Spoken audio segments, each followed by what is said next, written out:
আউযু বিল্লাহি মিনাশ শাইতানির রাজিম। বিসমিল্লাহির রহমানির রহিম।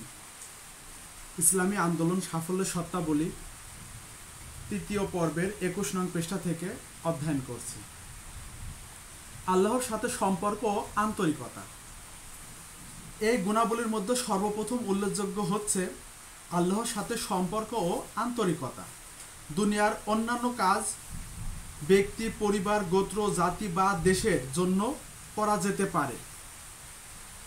ব্যক্তি স্বার্থ ও ব্যক্তিগত লাভের যাবতীয় দিক সম্ভাবনা সহকারে সম্পাদন করা যেতে পারে। আল্লাহর বিশ্বাসী নয়, আল্লাহকে অস্বীকার করা যেতে পারে এবং এর ভেতরে সব রকমের পার্থিব সাফল্য লাভের সম্ভাবনাও রয়েছে। কিন্তু ইসলামী জীবন ব্যবস্থা কায়েম করা একটি সম্পূর্ণ বিপরীতধর্মী কাজ। যে পর্যন্ত মানুষ সম্পর্কে আল্লাহর সাথে যথার্থ শক্তিশালী ও গভীর না হয় এবং সে একমাত্র আল্লাহর জন্য কাজ করতে মনস্থ না করে, সে পর্যন্ত এ কাজ কোনো প্রকার সাফল্য সম্ভব নয়।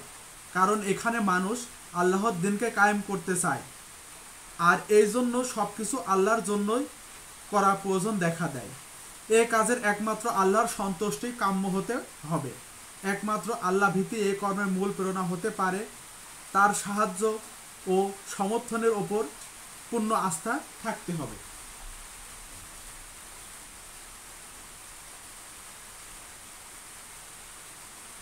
তারই নিকট থেকে পুরস্কারের আশা থাকতে হবে এবং তারই নিকট জবাবদিহি ভয়ের সমগ্র মন আসন্ন থাকতে হবে।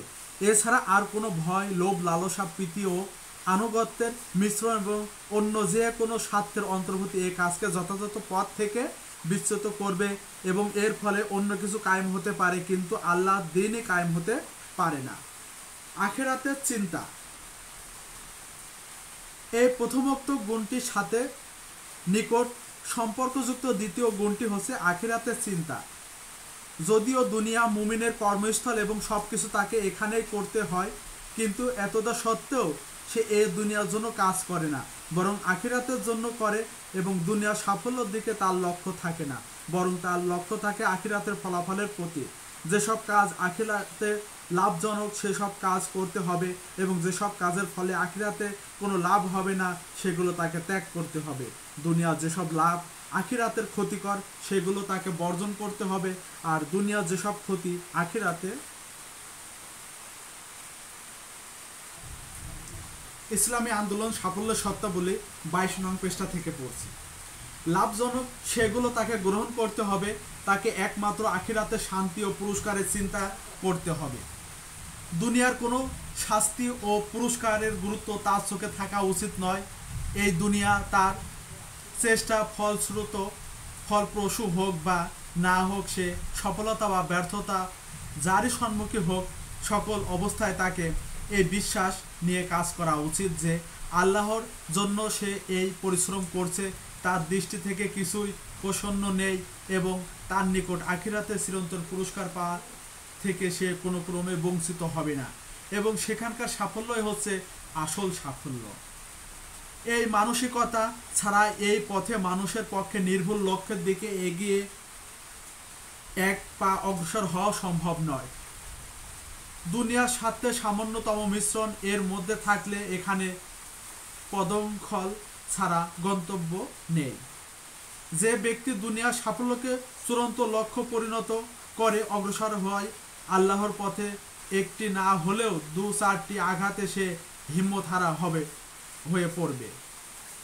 দুনিয়ার স্বার্থ যার মনে স্থান লাভ করে, এই পথে যে কোনো সাফল্য কোনো না কোনো পর্যায়ে তার দৃষ্টিভঙ্গি পরিবর্তন আনে। 3 নম্বরে চরিত্র মাধুর্য। চরিত্র মাধুর্য উপরোক্ত গুণটি প্রভাবকে কার্যত একটি বিরাট বিজয়ী শক্তিতে পরিণত করে। আল্লাহর পথে যারা কাজ করে তাদের উদার হৃদয় ও বিপুল হিম্মতের অধিকারী হতে হয়। সৃষ্টির প্রতি সহানুভূতিশীল ও মানবতার দরদ হতে হবে। তাদের হতে হবে ভদ্র ও কোমল ভাবাপন্ন, আত্মনির্ভরশীল ও কষ্ট সহিষ্ণু, মিষ্টিভাষী ও সদালাপী। তাদের দ্বারা কোনো ক্ষতি হবে না, কোনো ধারণা যেন কেউ পোষণ করতে না পারে এবং তাদের নিকট থেকে কল্যাণ ও উপকার সবার কামনা করবে। তারা নিজেদের প্রাপ্যের চাইতে কমের উপর সন্তুষ্ট থাকবে এবং অন্যকে তার প্রাপ্যের চাইতে বেশি দিতে প্রস্তুত থাকবে। তারা মন্দের জবাব ভালো দিয়ে দেবে অথবা কমপক্ষে মন্দ দিয়ে দেবে না। তারা নিজেদের দোষ ত্রুটি স্বীকার করবে এবং অন্যের গুণাবলীর কদর করবে। তারা অন্যান্য দুর্বলতার প্রতি নজর না দেওয়ার মতো বিরাট হৃদয়পটের অধিকারী হবে। অন্যের দোষ ত্রুটি ও বাড়াবাড়ি মাফ করে দেবে এবং নিজের জন্য কারোর ওপর প্রতিশোধ নেবে না। তারা অন্যের ইসলামী আন্দোলন সাফল্যের শর্তাবলী 23 নং পৃষ্ঠা থেকে পড়ছি। তারা অন্যের সেবা গ্রহণ করে না, বরং অন্যকে সেবা করে আনন্দিত হবে। তারা নিজের স্বার্থ নয় বরং অন্যের ভালোর জন্য কাজ করবে। কোনো প্রকার প্রশংসা অপেক্ষা না করে এবং কোনো প্রকার নিন্দাবাদের তোয়াক্কা না করে নিজের দায়িত্ব পালন করে যাবে। আল্লাহ ছাড়া আর কারো পুরস্কারের প্রতি দৃষ্টি দেবে না। তাদের বল প্রয়োগ দমন করা যাবে না। তাদের বল প্রয়োগ করে দমন করা যাবে না। ধন সম্পদের বিনিময়ে ক্রয় করা যাবে না, কিন্তু সত্য ন্যায়ের সামনে তারা নির্দ্বিধায় ঝুঁকে পড়বে। তাদের শত্রুরাও তাদের উপর এই বিশ্বাস রাখবে যে কোনো অবস্থায় তারা ভদ্র ও ন্যায় নীতির বিরোধী কোনো কাজ করবে না। এই চারিত্রিক গুণাবলী মানুষের মন জয় করে নেবে। এগুলো তলোয়ারের চাইতেও ধারালো এবং হীরা মণিমুক্তার চাইতেও মূল্যবান। যে এহেন চারিত্রিক গুণাবলীর অধিকারী, সে তার চারপাশের জনবসতির ওপর বিজয় লাভ করে। কোনো দল পূর্ণাঙ্গ রূপে এই গুণাবলীর অধিকারী হয় কোনো মহান উদ্দেশ্য সম্পাদনের জন্য সুসংবদ্ধ প্রচেষ্টা চালালে দেশের পর দেশ তার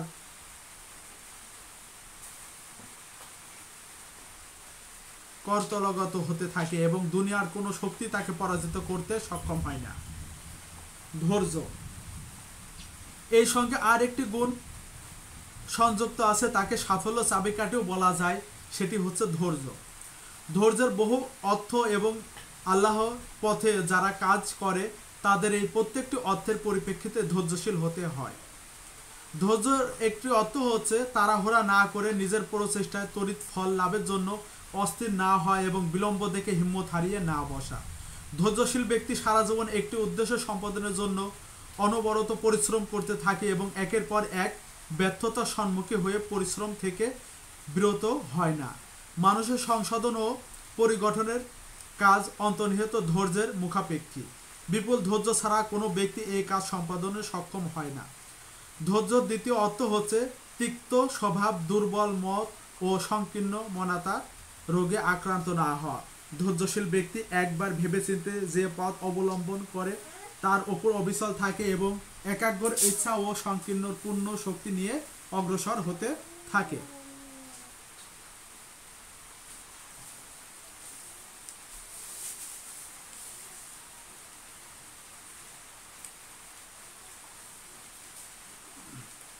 চব্বিশ নং পৃষ্ঠা থেকে পড়ছি।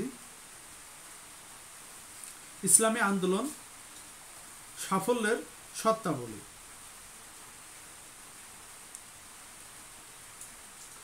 ধৈর্যের আর একটি অর্থ হচ্ছে বাধা বিপত্তি বিবেচিত মোকাবেলা করা এবং শান্তিচিত্রে লক্ষ্য অর্জনের পথে যাবতীয় দুঃখ কষ্ট বরদাস্ত করা। ধৈর্যশীল ব্যক্তি যে কোনো ঝড় ঝঞ্ঝার পর্বত প্রমাণ তরঙ্গ ঘাতের হিম্মত হারা হয়ে পড়ে না। দুঃখ বেদনা ভারাক্রান্ত ও ক্রোধান্বিত না হওয়া এবং সহিষ্ণু হওয়া ধৈর্যের একটি অর্থ। যে ব্যক্তিকে সমাজ সংশোধন ও পরিগঠনের খাতিরে কিছু অপরিহার্য ভাঙার কাজ করতে হয়, বিশেষ করে যখন দীর্ঘকালের বিকৃতি সমাজে তাকে এই কর্তব্য সম্পাদন করতে হয়, তখন অবশ্যই তাকে বড়ই নিম্ন স্তরের হীন ও বিশ্রী রকমের বিরোধিতার সম্মুখীন হতে হয়। যদি সে গাল খেয়ে হাসবার ও নিন্দাবাদ হজম করার ক্ষমতা না রাখে এবং দোষারোপ ও মিথ্যা প্রোপাগান্ডাকে নির্বিবাদে এড়িয়ে গিয়ে স্থির চিত্রে ও ঠান্ডা মস্তিষ্কে নিজের কাজে ব্যস্ত না থাকতে পারে, তাহলে এই পথে পা বাড়ানো তার জন্য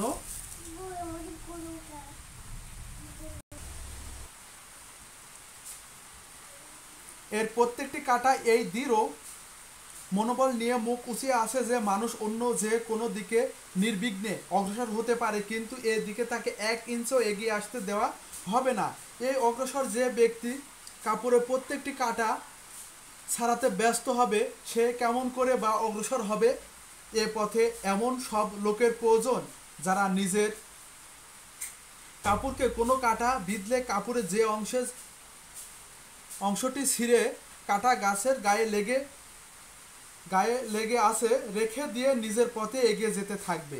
কেবল বিরোধীদের মোকাবেলায় এই ধৈর্যের প্রয়োজন হয় না, বরং অনেক সময় এই পথের প্রতীককে নিজের সহযোগীদের তিক্ততা ও বিরক্তিকর বাক্যবাণের বিরুদ্ধেও হতে হয় এবং তাদের ব্যাপারে ধৈর্য ও সহিষ্ণুতার পরিচয় না দিলে সমগ্র কাফেলা পথভ্রষ্ট হতে পারে। ধৈর্য এ অর্থ হচ্ছে সকল প্রকার ভয় ভীতি ও লোভ লালসার মোকাবেলায় সঠিক পথে অবিচল থাকা, শয়তানের উৎসাহ প্রদান ও নফসের খায়েশের বিপক্ষে নিজের কর্তব্য সম্পাদন করা, হারাম থেকে দূরে থাকা ও আল্লাহর নির্দেশিত সীমারেখার মধ্যে অবস্থান করা, গুনাহর পথে যাবতীয় আরাম আয়েশ লাভ ও প্রত্যাখ্যান করা এবং নেকি ও সত্যতার পথে সকল প্রকার ক্ষতি ও বঞ্চনাকে সাদরে বরণ করা, দুনিয়া পুঁজিবাদীদের আরাম আয়েশের স্বচ্ছকে প্রত্যক্ষ করে ও তার প্রতি লোভ না করে এই জন্য সামান্য অপেক্ষা না করা। এই প্রত্যেকটি কাটা এই দৃঢ় মনোবল নিয়ে মুখ উঁচিয়ে আসে।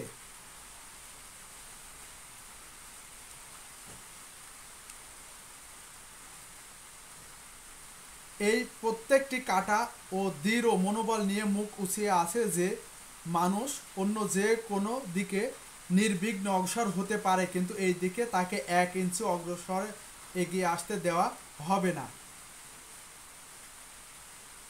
এ অবস্থায় সে ব্যক্তি কাপড়ের প্রত্যেকটি কাটা ছাড়াতে ব্যস্ত হবে, সে কেমন করে বা অগ্রসর হবে? এ পথে এমন সব লোকের প্রয়োজন যারা নিজেদের কাপড় কোনো কাটা বিঁধলে কাপড়ের যে অংশ ছিঁড়ে কাটা গাছের গায়ে রেখে দিয়ে নিজের পথে এগিয়ে যেতে থাকবে। কেবল বিরোধীদের মোকাবেলায় এ ধৈর্যের প্রয়োজন হয় না, বরং অনেক সময় এই পথের প্রতীকদের নিজের সহযোগিতায় তিক্ত বিরক্ত বাক্যবাণেও বিদ্ধ হতে হয় এবং তাদের ব্যাপারে ধৈর্য সহিষ্ণুতার পরিচয় না দিলে সমগ্র কাফেলায় পথভ্রষ্ট হতে পারে। ধৈর্য এক অর্থ হচ্ছে সকল প্রকার ভয় ভীতি ও লোভ লালসার মোকাবেলায় সঠিক পথে অবিচল থাকা, শয়তানের উৎসাহ প্রদান ও নফসের খায়েশের বিপক্ষে নিজের কর্তব্য সম্পাদন করা, হারাম থেকে দূরে থাকা ও আল্লাহর নির্দেশিত সীমারেখার মধ্যে অবস্থান করা, গুনাহর পথে যাবতীয় আরাম আয়েশ লাভ প্রত্যাখ্যান করা এবং নেকি ও সত্যতার পথে সকল প্রকার ক্ষতি ও বঞ্চনাকে সাদরে গ্রহণ করা, দুনিয়া পুঁজিবাদীদের আরাম আয়েশের স্বচ্ছকে প্রত্যক্ষ করেও তার প্রতি লোভ না করে এবং এই জন্য সামান্য অপেক্ষা না করা। ইসলামী আন্দোলন সাফল্য সত্তাবলী 25 নং পৃষ্ঠা থেকে অধ্যয়ন করা হচ্ছে। দুনিয়ার স্বার্থে উদ্ধারের প্রশস্ত দেখে এবং সাফল্য সুযোগ সুবিধা নিজের হাতের মুঠোর মধ্যে পেয়েও পূর্ণ মানসিকতা নিশ্চিন্তার সাথে একমাত্র নিজের লক্ষ্য অর্জনের লক্ষ্যে পথে লব্ধ দ্বারের ওপর সন্তুষ্ট থাকার নামই ধৈর্য। উপরোক্ত সকল অর্থ ধৈর্য হচ্ছে সাফল্য চাবিকাঠি। কাজে আমাদের কাজের মধ্যে যে কোনো দিক দিয়ে ধৈর্যহীন দেখা দিলে তা অবশ্যই আমাদের তার কুফলের সম্মুখীন হতে হবে। প্রজ্ঞা। এসব গুণের পাশাপাশি আর একটি গুরুত্বপূর্ণ গুণ হচ্ছে প্রজ্ঞা। কাজের বেশি সাফল্যর এরই ওপর নির্ভরশীল। দুনিয়ার যেসব জীবন ব্যবস্থা কায়েম রয়েছে উন্নত পর্যায়ে বুদ্ধিজীবী ও চিন্তাশীল লোকদের সেগুলো চালাচ্ছে। তাদের পেছনে ব্যক্তিগত উপায় উপকরণের সাথে সাথে বুদ্ধি ও চিন্তাশক্তি এবং জ্ঞান বিজ্ঞানের ক্ষমতাও কাজ করছে। এগুলো মোকাবেলায় আর একটি জীবন ব্যবস্থা কায়েম করা এবং সাফল্যের সাথে তাকে এগিয়ে নিয়ে যাওয়া নেহায়েত ছেলে খেলা নয়। নিছক বিসমিল্লাহ গম্বুজের জায়েদের বসবাস এ কাজ তাদের দ্বারা সাধিত হওয়া সম্ভব নয়। সরল মনা চিন্তা ও তীক্ষ্ণ বুদ্ধি বিবর্জিত লোকে যতই সৎ নেক দিল হোক না কেন এ কাজ তাদের দ্বারা সম্পাদিত হওয়ার সম্ভাবনা নেই। এই জন্য গভীর দৃষ্টি, চিন্তা শক্তি, বুদ্ধি ও বিবেচনা শক্তির প্রয়োজন। এই কাজ একমাত্র তাদের দ্বারাই সম্পাদিত হতে পারে যারা পরিস্থিতি সম্পর্কে ওকিহাল বিচার বিবেচনা ও সিদ্ধান্ত গ্রহণের সক্ষমতা রাখে এবং জীবনের সমস্যা বুঝে ও সমাধানের যোগ্যতা রাখে। এইসব গুণের এক কথায় প্রজ্ঞা বলা যায়। বুদ্ধি ও জ্ঞানের বিভিন্ন শাখা প্রশাখা প্রকাশের ওপর এই শব্দটি ব্যবহৃত হয়। প্রজ্ঞার আবিধানিক অর্থ হচ্ছে মানবিক মনস্তত্ত্ব অনুধাবন করলে সেই অনুযায়ী মানুষের সাথে ব্যবহার করা এবং মানুষের মনের ওপর নিজের দাওয়াতের প্রভাব বিস্তার করা, তাকে লক্ষ্য অর্জনে নিয়োজিত করা পদ্ধতি অবগত হওয়া। প্রত্যেক ব্যক্তিকে একই পেশেন্টের ওষুধ না দিয়ে বরং প্রত্যেককে মেজাজ ও রোগ নির্ণয় করে চিকিৎসা করা। প্রত্যেককে একই লাঠি দিয়ে হাঁকিয়ে না। ইসলামী আন্দোলন সাফল্য সত্তা বলে 26 নং পৃষ্ঠা থেকে পড়ছি। যারা এখনও আমাদের চ্যানেলটিকে সাবস্ক্রাইব করেননি তারা অনুগ্রহ করে আমাদের চ্যানেলটিকে সাবস্ক্রাইব করবেন, যাতে আমাদের সাহিত্য অধ্যয়ন প্রতিদিন করতে পারি এবং প্রতিদিন আমাদের নোটিফিকেশনে জমা হয়। ইসলামী আন্দোলন সাফল্যের সত্তা বলে 26 নং পৃষ্ঠা থেকে পড়ছি। বরং প্রত্যেক ব্যক্তি শ্রেণী ও দলের বিশেষ অবস্থা অনুধাবন করে সেই অনুযায়ী তাদের সাথে ব্যবহার করা, নিজের কাজ ও তার সম্পাদন করার পদ্ধতি জানা এবং তার পথে অবগত যাবতীয় বাধা বিপত্তি প্রতিবন্ধকতা বিরোধিতা মোকাবেলা করারও প্রজ্ঞা। নিজের কাজ ও তার সম্পাদন করার পদ্ধতি জানা এবং তার পথে আগত যাবতীয় বাধা বিপত্তি প্রতিবন্ধকতা বিরোধিতা মোকাবেলা করার প্রজ্ঞা অভিব্যক্তি। তাকে নির্ভুলভাবে জানতে হবে যে উদ্দেশ্য সম্পাদনের জন্য সে প্রচেষ্টা চালাচ্ছে, তার সফল করার জন্য তাকে কি করতে হবে, কিভাবে করতে হবে এবং কোন ধরনের প্রতিবন্ধকতা কিভাবে দূর করতে হবে। পরিস্থিতির প্রতি নজর রাখা, সময় সুযোগের অনুধাবন করা এবং কোন সময়ে কোন ব্যবস্থা অবলম্বন করতে হবে, এসব জানার প্রজ্ঞারই পরিচয়। অবস্থা না বুঝে অন্ধের মতো পা বাড়িয়ে দেওয়া, অসময়ে কাজ করা, কাজের সময় ভুল করা গাফেল ও বুদ্ধি বিবেকহীন ব্যক্তির কাজ।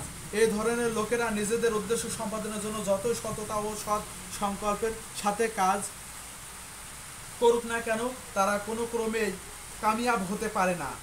দিনের ব্যাপারে সূক্ষ্ম তত্ত্বজ্ঞান ও দুনিয়ার কাজ কারবারের ক্ষেত্রে তীক্ষ্ণ দূরদৃষ্টি রাখাই হচ্ছে সবচাইতে বড় প্রজ্ঞার পরিচয়। নিছক শরীয়তের বিধি নিষেধ ও মাসালে অবগত হয়ে উপস্থিত ঘটনাবলী সে দৃষ্টিতে বিচার করা মুক্তির জন্য যথেষ্ট হতে পারে, কিন্তু বিকৃতি সমাজের সংশোধনী ও জীবন ব্যবস্থাকে জাহিলিয়াতের ভিত্তি থেকে সমূলে উৎপাটিত করে দিনের ভিত্তি পুনঃপ্রতিষ্ঠা করার জন্য যথেষ্ট হতে পারে না। এই উদ্দেশ্য সম্পাদনের জন্য বিধি নিষেধ খুঁটিনাটির দিকের সাথে তার মূলগত দিকের এবং পরিপূর্ণ দিনী ব্যবস্থার উপর নজর রাখতে হবে। উপরন্ত বিধি নিষেধের সাথে সাথে সেগুলোর কারণ যৌক্তিকতা ও ফলাফল সম্পর্কে ওকিহাল হতে হবে এবং যেসব সাময়িক পরিস্থিতি ও সমস্যাকে সে দৃষ্টান্ত বিচার করতে হবে সেগুলো বুঝতে হবে। অমীমাংস গুণাবলী ও বিরাট ফিরিস্তি দেখে আপাতত দৃষ্টিতে মানুষ ভীত হয়ে পড়ে এবং চিন্তা করতে থাকে যে আল্লাহ কামেল বান্দা ছাড়া তো এই কাজ আর কারোরই দ্বারা সম্ভব নয়। সাধারণ মানুষের মধ্যে এত বিচিত্র ও বিপুল গুণের সমাবেশ কেমন করে সম্ভব? এই ভুল ধারণা নিরসনের জন্য ইসলামী আন্দোলন সাফল্য সত্তা বলে 27 নং পৃষ্ঠা থেকে পড়ছি। অবশ্যই এই কথা জানা প্রয়োজন যে প্রত্যেকটি ব্যক্তির মধ্যে প্রত্যেকটি গুণ পরিপূর্ণরূপে পাওয়া সম্ভব নয় এবং কোনো ব্যক্তির মধ্যে প্রথম পদক্ষেপই তা পরিপূর্ণ অনুশীলন আকারে বিদ্যমান থাকা জরুরি নয়। আমি এ কথা বলে বোঝাতে চাচ্ছি যে যারা এ কাজ করতে অগ্রসর হবে তারা নিছক জাতির সেবায় একটি কাজ মনে করে গতানুগতিক পদ্ধতিতে অগ্রসর হবে না, বরং নিজের মনোজগৎ পর্যালোচনা করে কাজ সম্পাদনের জন্য যে গুণাবলী প্রয়োজন তার উপর তার মধ্যে আছে কিনা তা জানার চেষ্টা করবে। উপাদান থাকলে কাজ শুরু করার জন্য যথেষ্ট তাকে লালন করা ও নিজের এ পর্যন্ত যা কিছু বলা হলো তার সংক্ষিপ্ত সার হচ্ছে সংশোধন ও পরিগঠনের জন্য একটি নির্ভুল কর্মসূচি যতটা প্রয়োজন তার চাইতে কয়েক গুণ বেশি প্রয়োজন এই কাজের উপযোগী নৈতিক গুণাবলী সম্পন্ন কর্মীদের। কারণ কোনো কর্মসূচি দফাসমূহ নয়, বরং যে সব লোক কর্মক্ষেত্রে কাজ করার জন্য অগ্রসর হয় তাদের ব্যক্তিগত সামষ্টিক চরিত্রকে অবশেষে সমাজ এবং সমষ্টির সাথে সংঘর্ষশীল ও দিন প্রতিষ্ঠার ক্ষেত্রে পরীক্ষার সম্মুখীন হতে হয়। তাই কোনো কর্মসূচি ও প্রোগ্রাম স্থির করার পূর্বে কাজের জন্য কোনো ধরনের কর্মীর প্রয়োজন, তাদের কোন গুণ সম্মিলিত হতে হবে, কোন ত্রুটিমুক্ত হতে হবে এবং কোন ধরনের কর্মী তৈরির উপায় কি, এই সম্পর্কে আমাদের সজাগ দৃষ্টি রাখতে হবে। এই বিষয়টি সুস্পষ্টভাবে বর্ণনা করার পর আমিও গুণাবলীকে 3টি অংশে আলোচনা করতে চাই। প্রথমত, কাজের ভিত্তি হিসাবে কাজে অংশগ্রহণকারী প্রত্যেক ব্যক্তির মধ্যে যেসব গুণ থাকা উচিত সেগুলো হচ্ছে ইসলামী আন্দোলন সাফল্য শর্তাবলী 28 নং পৃষ্ঠা থেকে পড়ছি। যে গুণগুলো থাকা প্রয়োজন সেগুলো হচ্ছে: 1. দিনের নির্ভুল জ্ঞান, 2. তার প্রতি অটুট বিশ্বাস, 3. সে অনুযায়ী চরিত্র কর্ম সম্পাদন, 4. তাকে প্রতিষ্ঠা করাকে নিজের জীবন উদ্দেশ্যে পরিণত করা। দ্বিতীয়ত, যে দল এ কাজ সম্পাদনে অগ্রসর হয় তাদের মধ্যে যেসব গুণ থাকা উচিত সেগুলো হচ্ছে: 1. পারস্পরিক ভালোবাসা, পরস্পরের প্রতি সুধারণা, আন্তরিকতা, সহানুভূতি, কল্যাণ কামনা ও পরস্পরের জন্য ত্যাগ স্বীকার। 2. সংগঠন শৃঙ্খলা, সুসংবদ্ধতা, নিয়মানুবর্তিত সহযোগিতা ও টিম স্পিরিট। 3. পারস্পরিক পরামর্শের ভিত্তিতে কাজ করা এবং পরামর্শের ইসলামী নীতি পদ্ধতির প্রতি নজর রাখা। 4. সংশোধনের উদ্দেশ্যে সমালোচনা। এই সমালোচনা হতে হবে ভদ্রতার সাথে, যুক্তিসঙ্গত পদ্ধতিতে, যার ফলে দলের মধ্যে সৃষ্ট অসৎ গুণাবলী বৃদ্ধি পাওয়ার পরিবর্তে যত সময়ে তার অপনোদমন সম্ভব হবে। তৃতীয়ত, দিন প্রতিষ্ঠার সামগ্রিক নির্ভুল পথ পরিচালনা করা ও তাকে সাফল্য মঞ্জিলে পৌঁছানোর জন্য যেসব গুণ অপরিহার্য সেগুলো হচ্ছে: আল্লাহর সাথে গভীর সম্পর্কে নির্ভুল পথে পরিচালিত করা ও তাকে সাফল্য মঞ্জিলে পৌঁছানোর জন্য সেসব গুণ অপরিহার্য সেগুলো হচ্ছে: 1. আল্লাহর সাথে গভীর সম্পর্ক স্থাপন ও তার সমষ্টির জন্য কাজ করা। 2. আখিরাতের জবাবদিহি স্মরণ রাখা এবং আখিরাতের পুরস্কার ভিন্ন অন্য কিছুর প্রতি নজর না দেওয়া। 3. চরিত্র মাধুর্য। 4. ধৈর্য। 5. প্রজ্ঞা। এখন আমি এই মহান উদ্দেশ্য সম্পাদনের সচেষ্ট ব্যক্তিবর্গের যেসব অসৎ গুণ থেকে মুক্ত হওয়া উচিত সেগুলো আলোচনা করব। ইসলামী আন্দোলন সাফল্যের শর্তাবলী 29 নং পৃষ্ঠা থেকে পড়ছি। মৌলিক ও অসৎ গুণাবলী। মৌলিক ও অসৎ গুণাবলীর প্রথম পয়েন্ট: গর্ব ও অহংকার। সমস্ত গুণসমূহের মূল উৎপাদনকারী প্রধানত ও সবচাইতে মারাত্মক অসৎ গুণ হচ্ছে গর্ব, অহংকার। আত্মাভিমান ও নিজের শ্রেষ্ঠত্বের প্রকাশ, এটি একটি শয়তানি প্রেরণা এবং শয়তানি কাজের উপযোগী হতে পারে। শ্রেষ্ঠতম একমাত্র আল্লাহর সাথে সংযুক্ত, তাই এই অসৎ গুণ সহকারে কোনো কাজ করা যেতে পারে না। বান্দার মধ্যে শ্রেষ্ঠ ও অহংকার একটি লজ্জা মিথ্যা ছাড়া আর কিছু নয়। যে ব্যক্তি বা যে দল এই মিথ্যা গর্ব অহংকারে লিপ্ত থাকে সে আল্লাহর সব রকম সমর্থন থেকে বঞ্চিত হয়, কারণ আল্লাহ নিজের বান্দাদের মধ্যে এই বস্তুটি সবচাইতে বেশি অপছন্দ করেন। ফলে এই রোগে আক্রান্ত ব্যক্তি কোনো ক্রমে সঠিক পথ লাভ করতে পারে না, সে সর্বদা মূর্খতা ও নির্বুদ্ধিতার পরিচয় দিতে থাকে।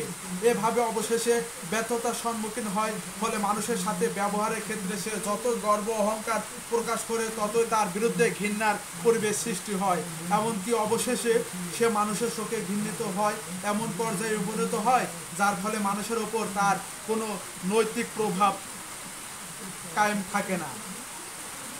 সত্য ও ন্যায় প্রতিষ্ঠার জন্য যারা কাজ করে তাদের মধ্যে বিভিন্ন পথ এই রোগটিকে অনুপ্রবেশ করে। সংকীর্ণ মনা লোকদের মনে এই রোগটি একটি বিশেষ পথে অনুপ্রবেশ করে যখন আশপাশের দিন ও নৈতিক অবস্থার তুলনা তাদের অবস্থা অনেকটা ভালো হয়ে ওঠে এবং তারা কিছু উল্লেখযোগ্য জনসেবামূলক কার্যাবলী সম্পাদন করে।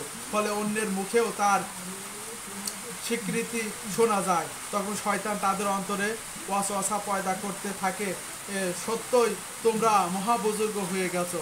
শয়তানের প্ররোচনায় তার সম্মুখে ও স্বীকার কার্যের মাধ্যমে নিজের শ্রেষ্ঠত্ব প্রকাশ করতে থাকে। এভাবে ইসলামী আন্দোলন সাফল্য শর্তাবলী 30 নং পৃষ্ঠা থেকে পড়ছি। সৎ কাজের প্রেরণা উদ্বৃত্ত হয় এবং কাজের সূচনা হয়েছিল তা ধীরে ধীরে ভুল পথে অগ্রসর হয়। এই রোগে অনুপ্রবেশের দ্বিতীয় পথটি হচ্ছে যারা সদিচ্ছা সহকারে নিজে ও মানুষের সংশোধনের প্রচেষ্টা চালায় তাদের মধ্যে অবশ্যই কিছু না কিছু সদা গুণাবলী সৃষ্টি হয়। কোনো না কোনো পর্যায়ে তারা নিজেদের সমাজের সাধারণ অবস্থার মধ্যে বৈশিষ্ট্য অধিকারী হয় এবং তাদের কিছু না কিছু জনসেবামূলক কাজের উল্লেখ হয়। এগুলো সমাজের প্রশস্ত অঙ্গের প্রকাশ ও দিবালোকে অনুষ্ঠিত হওয়ার কারণে মানুষের দৃষ্টিতে এড়াতে পারে না। এগুলো দৃষ্টিগোচর হয় স্বাভাবিক ও অনিবার্য, কিন্তু মনের লাগাম সামান্য ঢিলে হয়ে গেলে শয়তানের সফল প্ররোচনা তা অহংকার, আত্মপ্রীতি ও আত্মরম্ভিকতায় পরিণত হয়। আবার অনেক সময় এমন অবস্থা সৃষ্টি হয় যার ফলে তাদের বিরোধীরা যখন তাদের কাজের মধ্যে বাধা সৃষ্টি করে এবং তাদের ব্যক্তিসত্তা গলদ আবিষ্কারের চেষ্টা করে বাধা হয়, আত্মরক্ষার তাগিদে তাদের কিছু না কিছু বলতে হয়। তাদের বলার ঘটনা ভিত্তি ও বাস্তব সত্য হতে পারে, কিন্তু তার মধ্যে নিজের গুণাবলীর প্রকাশ অবশ্যই থাকে। একটু সামান্য ভারসাম্যহীন এই বস্তুটিকে বৈধ সীমা ডিঙিয়ে গর্বের সীমান্তে পৌঁছে দেয়। এটি একটি মারাত্মক বস্তু। প্রত্যেক ব্যক্তি এই দলকে এই সম্পর্কে সজাগ থাকতে হবে। বাঁচার উপায়, বন্দেগের অনুভূতি।